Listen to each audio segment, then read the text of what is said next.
তাদের কর্মকর্তা আমাদের তদন্তকারী কর্মকর্তারা কিন্তু কাজ করেছেন ও নিবিড়ভাবে আমরা ইন্ডিয়ান পুলিশের সাথে কাজ করছি এবং আমাদের কাছে কয়েকজন আছে, তাদের সাথে আমরা প্রতিক্ষণেই কথা বলছি, অনেক তথ্য পাচ্ছি।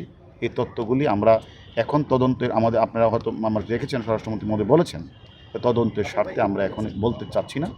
আমরা মনে করি যে একজন বাংলাদেশি পার্লামেন্ট মেম্বারকে যেভাবে বাংলাদেশের কিছু অপরাধীরা যেভাবে নৃশংস হত্যা করেছে, আমরা কয়েকজনকে আইনের আওতায় নিয়ে আসছি, বাকি যারা রয়েছে প্রত্যেককে আমরা আইনের আওতায় নিয়ে আসবো এবং বিচারের মুখোমুখি আমরা দাঁড় করাবো।